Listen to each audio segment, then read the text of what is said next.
Hello everyone, welcome back into this channel. So this video, I will make this video to show you how will you look whenever you are an anime characters. You can do it with the CapCut easily.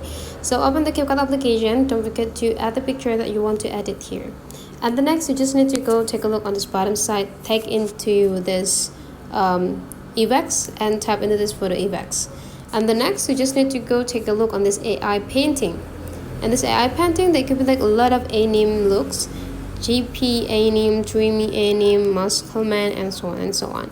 So if you want to look how the way you are in anime characters, just go tap into this GP anime, and then you just need to wait until the effect is perfectly applied. And this is how the way you look whenever you are to be on anime characters. So that is for today's tutorial. Hopefully you enjoy this, and let's meet again into other tutorial.